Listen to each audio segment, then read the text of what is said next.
अस्सलाम वालेकुम स्टूडेंट्स, मैं हूं आपका फिजिक्स टीचर कमर मोहम्मद नबील और आप इस वक्त हैं नबील्स ऑर्बिट में। तो चलिए स्टार्ट करते हैं आज का टॉपिक।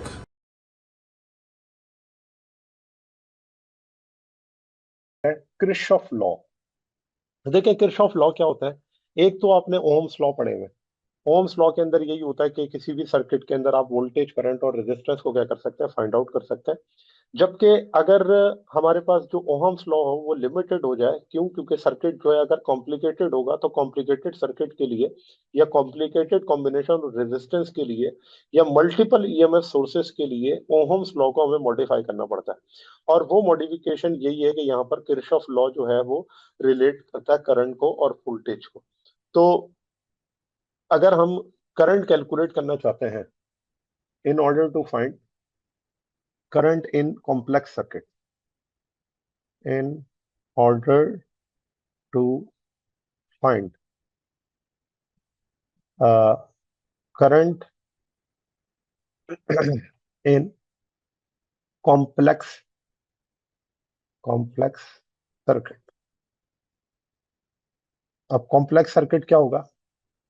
ऐसे सर्किट जिसमें मल्टीपल जो है वो बैटरीज मौजूद हो, multiple EMF sources, multiple EMF sources. तो वहां पर किरचॉफ लॉ को हम क्या करते हैं, यूज करते हैं। तो एक तो ये बात हो गई कि कॉम्प्लिकेटेड सर्किट के लिए। अब यहां पर देखा जाए तो किरचॉफ लॉ जो होते हैं वो दो किस्म के होते हैं।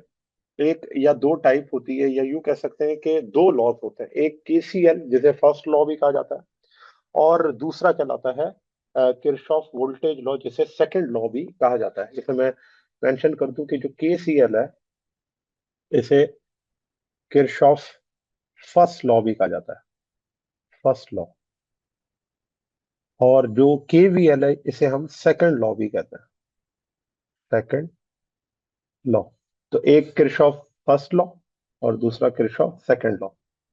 इन्हें एक और भी नाम से जाना जाता है, किरचॉफ करंट लॉ को जंक्शन लॉ भी कहा जाता है, जंक्शन लॉ। क्योंकि ये अप्लाई ही किस पर होता है, जंक्शन पर। जबकि किरचॉफ वोल्टेज लॉ को लूप लॉ भी कहा जाता है, लूप लॉ। क्योंकि ये लूप पर क्या होता है, अप्लाई हो रहा होता है। ठीक है, तो ये भी इसके लिए जो है वो पॉइंट है। ठीक है, तो अगर पेपर के अंदर आपको लूप लॉ या जंक्शन लॉ से रिलेटेड पूछा जाए तो भी आप इसको बता सकते हैं। अब यहाँ पर अगर आप देखें तो जंक्शन लॉ में ये मेरे पास रेजिस्टेंस है चार, R1, R2, R3, R4। चार रेजिस्टेंस है। अब इसमें ये होता है कि फॉर एग्जांपल दो रेजिस्टेंस में से करंट आ रहा है, इसे मैं कह देता हूं I1 और I2। और ये है वो जंक्शन जिस जगह ये करंट आ रहा है। जब ये करंट आता है तो R3 और R4 से ये करंट क्या होता है, वापस जाता है। तो I3 माइनस में, I4 माइनस में। तो यहाँ पर जो आने वाला करंट है वो पॉजिटिव, और जाने वाले करंट को हम क्या ले लेते हैं, नेगेटिव ले लेते हैं। अब ये देखा जाए तो ये सर्किट बड़ा कॉम्प्लेक्स है, और इस कॉम्प्लेक्स सर्किट के लिए हम ओम्स लॉ को मॉडिफाई करते हैं, और हम किरचॉफ लॉ यहाँ पर क्या करेंगे, यूज करेंगे।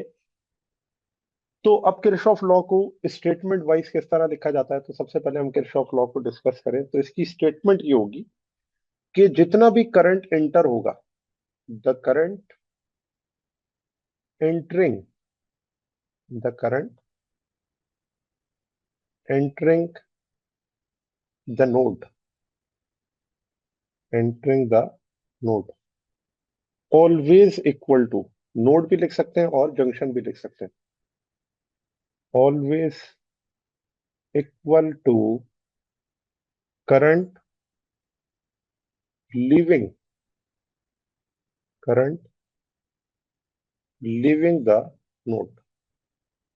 ठीक है, ये इसकी क्या है, स्टेटमेंट है। हम इसके लिए यही कहते हैं कि जितना करंट एंटर होगा एक जंक्शन पर उतना ही करंट क्या करेगा, लीव आउट करेगा। और साइन कन्वेंशन इसके लिए क्या यूज की जाती है कि पॉजिटिव साइन हम लगाते हैं कि करंट जो हो रहा है इंटर हो रहा है। तो साइन कन्वेंशन के लिए अगर मैं यहाँ पे लिखूं, साइन कन्वेंशन, तो साइन कन्वेंशन इस तरह से लिखी जाएगी कि पॉजिटिव आई ये शो करेगा कि current is entering to the node, current entering to junction. और नेगेटिव आई क्या शो करेगा, करंट लीविंग दैट नोड या current leaving that junction, current leaving that junction. ठीक है, तो ये साइन कन्वेंशन की बात हो गई। मैथमेटिकली आप इसे अगर लिखें तो इस तरह से लिख सकते हैं, मैथमेटिकली, मैथमेटिकली आप इसको इस तरह से लिखते हैं कि द सम ऑफ या algebraic sum of all the current at the junction must be equal to zero. तो किस तरह से लिखेंगे, तो इसको इस तरह लिखेंगे, I1 plus I2 plus -I3 plus -I4, और ये इक्वल हो जाएगा जीरो के। तो आप लिख सकते हैं कि sum of all current at the junction must be equal to zero, that is Kirchhoff current law. तो इसके लिए हम ये भी लिख सकते हैं कि the algebraic sum of all the current at the junction equal to zero, the algebraic sum of all the all the current all the current meeting at a junction, meeting at a junction in an electrical in an electrical circuit is zero, is zero।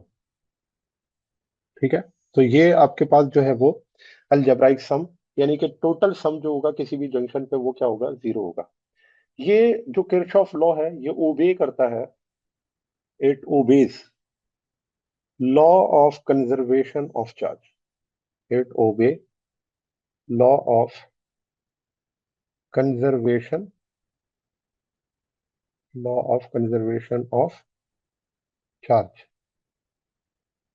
ठीक है, ये conservation of charge को क्या करता है, ओबे करता है कि जितना चार्ज किसी भी जगह पर इंटर होगा या जंक्शन पर इंटर होगा उतना ही चार्ज वहां से क्या करेगा, लीव आउट करेगा। ठीक है, तो ये तो बात हो गई केसीएल की, जो कि किरचॉफ करंट लॉ कहलाता है। अब आते हैं केवीएल पर, किरचॉफ वोल्टेज लॉ। देखिए किरचॉफ वोल्टेज लॉ के लिए सबसे पहले तो मैं आपको सर्किट बता दूं कि सर्किट जो है वो यहाँ पर कॉम्प्लेक्स किस तरह से है। ये आपके पास है R1, ये है R2, ये है R3, और यहाँ पर जो बैटरीज हैं वो दो हैं, एक है E1 और दूसरी है E2।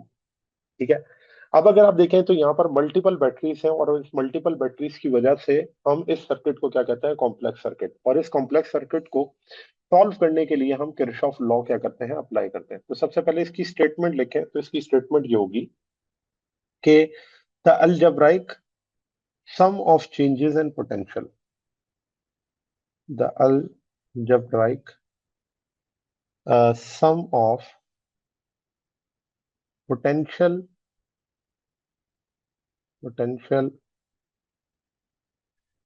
differences, potential differences, including voltage supplied, voltage supplied by the voltage, या यूं कह सकते हैं the algebraic sum of potential differences और या potential changes around any close circuit, या any potential difference around any closed loop must be equal to zero, potential difference around any closed path, any closed path या loop, क्योंकि ये loop के लिए ही apply होता है, must be zero, must be zero।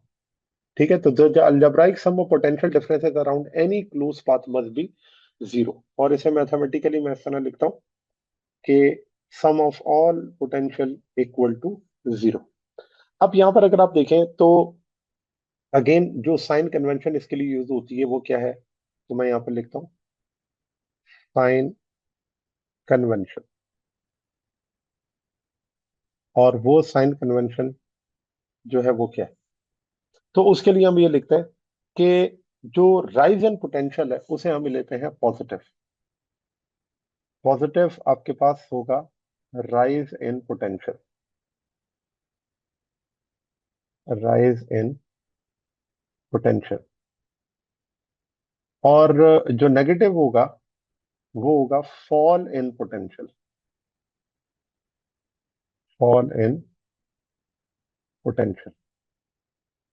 ठीक है, एक होगा पॉजिटिव जो कि राइज इन पोटेंशियल है, और एक होगा नेगेटिव जो कि फॉल इन पोटेंशियल है। तो इस पॉजिटिव और नेगेटिव साइन को यहाँ पे अब हम पोटेंशियल ड्रॉप्स के लिए क्या करेंगे, यूज करेंगे।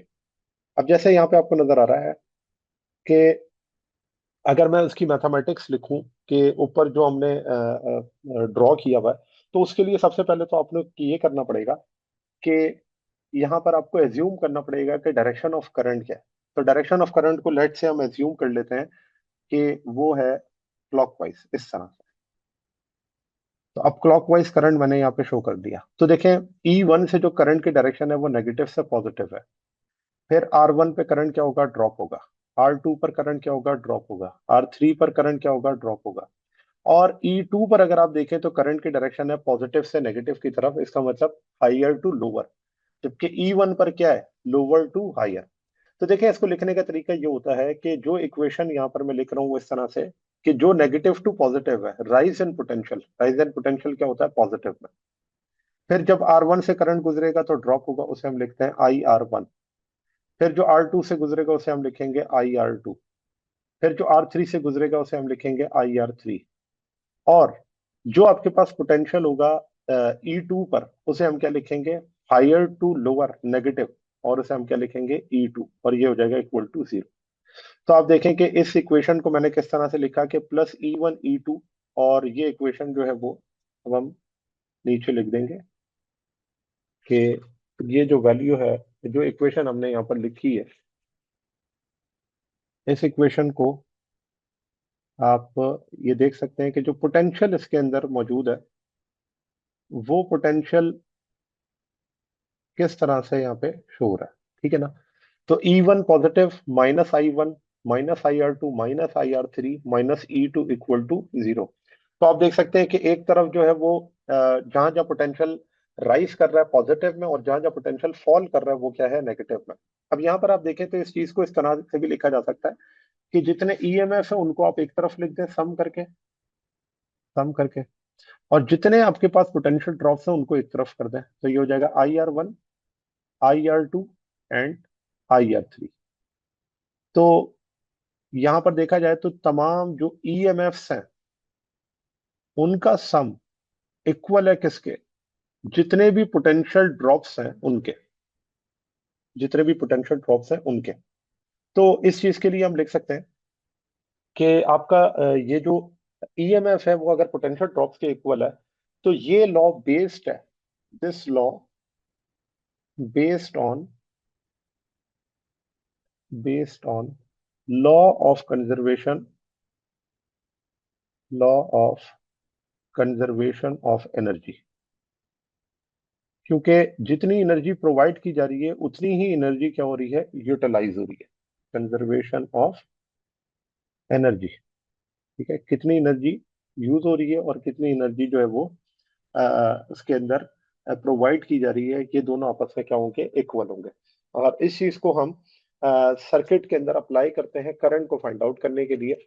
अब जब हम कोई भी सर्किट यूज करेंगे उस सर्किट के अंदर पहले तो हमने ये देखना है कि वो सर्किट कॉम्प्लिकेटेड है या नहीं। अगर वो कॉम्प्लिकेटेड सर्किट है तो हम क्या कर सकते हैं, उस सर्किट को किरशॉफ लॉ लगाकर कैलकुलेट कर सकते हैं, उसके करंट की वैल्यू को, इवन उसकी रेजिस्टेंस निकाल सकते हैं, उसकी पावर को हम कैलकुलेट कर सकते हैं। वो सारी चीजें जो होती है वो इसमें कैलकुलेट, इस किरशॉफ लॉ के जरिए कैलकुलेट हो जाती हैं। तो ये तो बात हो गई कि किरशॉफ लॉ जो होता है वो क्या होता है, और इसके जो दो लॉज हैं उनके क्या क्या पॉइंट्स हैं। जी स्टूडेंट्स, तो ये था आज का हमारा टॉपिक। उम्मीद है आपको ये टॉपिक समझ आया होगा। अगर आप नबील्स ऑर्बिट में रहना चाहते हैं तो सब्सक्राइब करें और नई आने वाली वीडियोस के लिए बेल आइकन प्रेस करें। Thank you very much. अल्लाह हाफिज़।